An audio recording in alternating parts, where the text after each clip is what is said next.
بسم الله الرحمن الرحيم نحمده ونصلي على رسوله الكريم.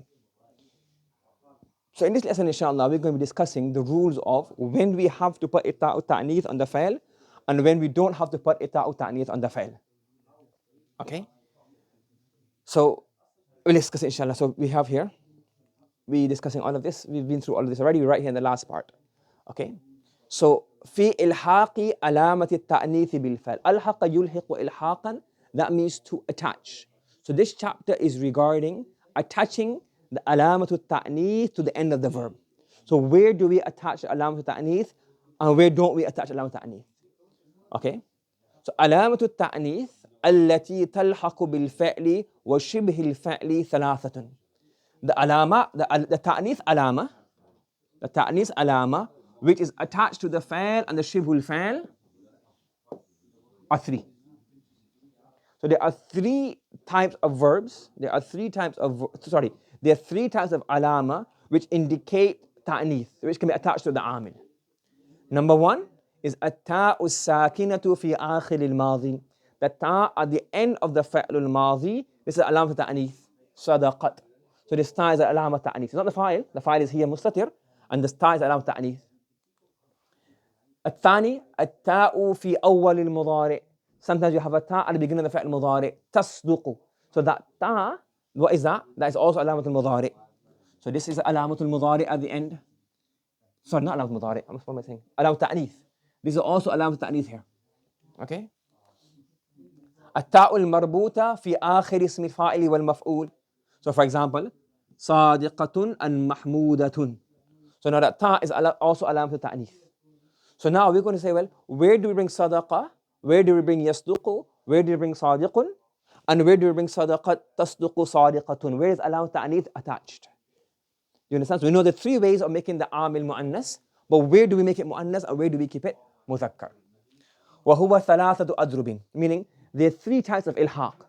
There are three types of إلحاق, meaning one is واجب, one is جائز, and one is ممتنع. What does ممتنع mean? You can't bring it. You can't bring a ta'nith. You have to bring it مذكر. واجب means you have to bring the ta'nith. You have to say فعلت. You have to say تفعلوا. And جائز means you got a choice. The Arabs give a bit of leeway in here. They use both. They use sometimes فعل, sometimes فعلت, sometimes تفعلوا, sometimes يفعلوا. And there's more balagha reasons for this. But this is simple three categorizations. So you have إلحاق of the علامة التأنيث, either ممتنع, either واجب, or either جائز. Everyone following? Okay? So الضرب الأول الإلحاق الممتنع. So first we're going to discuss where the amil has to be مذكر, meaning attaching the مؤنث علامة is ممتنع, not permissible, not correct. Is that clear to everybody? وهو في موضعين, and this occurs in two positions, two situations, two scenarios. الأول إذا كان الفاعل مذكرا, is مذكر one, and along with being مذكر is either موحد singular or مثنى dual or مجموعا سالما. It's مجموع سالم. Remember we done before that every plural except مجموع سالم is مؤنث. When we're discussing مؤنث غير حقيقي, مؤنث لفظي. So we said in there that every plural is مؤنث except مؤنث سالم, because مؤنث سالم is مذكر. Yes? So if the fa'il is any of these, so situation number one is مذكر, either A, B, or C. In these three conditions, what will happen? You have to bring the fa'il as مذكر, and it's ممتنع, impermissible, incorrect to bring the amil as مؤنث. For example, يصلي المعلم. So معلم, what is معلم? It is a مذكر. It's actually a human being. And مذكر means حقيقي مذكر. Yes, it's actually مذكر. So it's معلم. So therefore you have to bring يصلي. You can't bring تصلي. We have الأب صائم ولداه. So now صائم is what? The اسم الفاعل. ولداه is the fa'il of the اسم الفاعل. And ولداه is مثنى. You have to say صائم. You can't say صائمة. And the third place is جماع سالم. سيحج المعلمون. The معلمون will soon go and perform Hajj. Understood? Yes? So in these three cases, you must bring the mudhakkar. You can't bring علامة التأنيث. And this is quite obvious, I think. Okay? And the second situation, إذا كان الفاعل بعد إلا. If the file comes after إلا, then you must bring it as mudhakkar. For example, ما صام إلا فاطمة. Because what they say here is, you can't bring samat. Why? Because even though this is adatu, so when we look at it, we say what? This is adatu hasrin. Yes? This is adatu hasrin. This is what? Harfu, no sorry. This is harfu nafyin. And this is adatu hasrin. Yes? That's how we do it. That's how we explain it. And that's a simple way of looking at it. But technically, what they say is, what happens in here is really, ma is harfu nafyin, is ma sama ahadun. Ma sama ahadun illa Fatimatu. So because ahadun is a real fa'il, this being mu'annas will have no bearing on the sama becoming samat. Do you understand? So when the fa'il comes after illa, even if it's mu'annas, you must bring the fa'il as what? The fa'il, the amil as mudhakkar. You cannot bring the alama to ta'nith onto that fa'il. Is that clear to everybody? Everybody following this? Okay, so summarize. So where can you not bring the alama ta'nith? The mumtani is in two places. If the fa'il is mudhakkar, and along with mudhakkar is either singular, dual, or mudhakkar salim. Remember, if it's mudhakkar, if it's mukassar, jama mukassar, that's different. Mu'annas salim, that's different. If it's mudhakkar salim, then in these three cases, you must bring the fa'il as mudhakkar. You cannot attach an alama to ta'nees to that amil, whether it's a fa'il, like fa'ala, a maadi, or yaf'alu as in mudari, or sa'imun as ismul fa'il.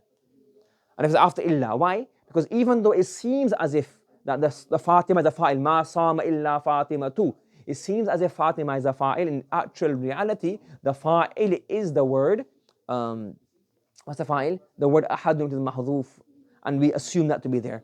So that's why you always have to say, ma sama illa Fatima too, not ma samat. Okay? Now we have ilhaq al-wajib and ilhaq al-jaiz. Ilhaq al-wajib means where you must bring mu'annas. This is in two places. In two places you must bring the mu'annas, meaning you have to bring the mu'annas form of the amil, i.e. you have to bring an alam ta'nith, do ilhaq of that alam ta'nith onto the amil. What's the two places? إذا كان الفاعل اسما ظاهرا. It's a ظاهر. What does ظاهر mean? Not a ضمير. Not a ضمير. In ضمير is a slightly different rule that goes into jaiz. If the fa'il is a ظاهر, comes after the verb, fa'il, fa'il, and the fa'il is ظاهر, not a ضمير. Mu'annas haqiqi is actually a biological female, not lafzi. And muttasilan bil fa'li, it is attached to the verb, not separated. For example, here look, tusalli al-mu'allimatu. So look, condition number one is ismu dhahir. You can see the fa'il is apparent, so it's dhahir. It's mu'annas haqiqi. The mu'annas has a biological gender, it is feminine.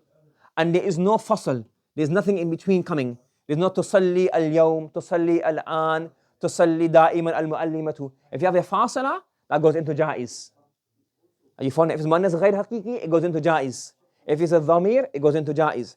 But for now, you have here tusalli al-mu'allimatu. You following? So if you have a fa'il comes after the verb, it's a dhahir. And what happens? There is no fasala and the fa'il is actually a female, biological female, then you must bring al-mu'allimatu with tusalli. Understood? Everybody following?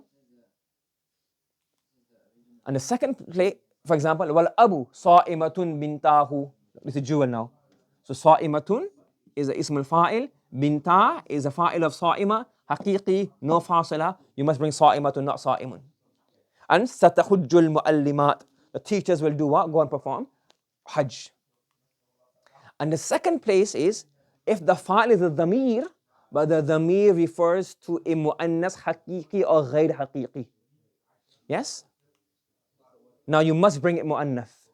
If it's afterwards, then you have to look a condition whether it's haqiqi and muttasil. If it comes first, then you must bring it as mu'annas, whether it's haqiqi or ghayr haqiqi. So look, ash-shamsu is mu'annas sama'i. Why? Because it's a ta' muqaddara shumaysa. So now we know shamsu is mu'annas. Is it mu'annas haqiqi or mu'annas ghayr haqiqi or mu'annas lafzi? It's not a real mu'annas. It doesn't have a gender, shams. So now what do we say here? Ash-shamsu gharabat. So now you can't say gharabat, you have to say gharabat, because this zamir is referring to a mu'annath. Whether it's haqiqi or ghayr haqiqi, whether it's zamir, it doesn't matter. So now you must bring ash-shamsu gharabat, not gharaba. Similarly, the Fatima, the hiya zamir refers to Zainab, so you have to say tuftiru. You can't say yuftiru. Understood? So in these two cases, you must bring the علامة التأنيث with the عامل. Okay? So in summary, we've done two parts. We have the jaiz left. That's a bit longer. We'll discuss that inshallah next lesson. But for now, what do we have? Where do we add or where don't we add the علامة التأنيث to the عامل? So the first scenario is where we can't add any علامة التأنيث. Number one is when the fa'il is a مذكر, whether it's singular, whether it's dual, or whether it's مذكر salim, جمع مذكر salim. And number two is after illa. So after, in these two situations, you cannot add علامة التأنيث. And there's two places where you must add علامة التأنيث. Number one, where it's an اسم ظاهر, but the fa'il is actually مؤنث حقيقي, and there's no separation between the two of them. So fa'il is اسم ظاهرا, and then there's also two more conditions. اسم ظاهرا, حقيقي, and متصل. There is no separation. And the third scenario, إذا كان الفاعل ضميرا لمؤنث. If the fa'il is not a ظاهر, but it's actually a ضمير, and the ضمير refers to a مؤنث, whether it's حقيقي or غير حقيقي, that doesn't make a difference. Once it refers back to that. So الشمس طلعت and الشمس غربت. You have to say مؤنث. And then we do الإلحاق الجائز. There's a few more rules in there. We'll do that inshallah tomorrow. Has everybody understood today's lesson? سبحان الله وبحمده سبحانك اللهم وبحمدك ونشهد أن لا إله إلا أنت نستغفرك ونتوب إليك.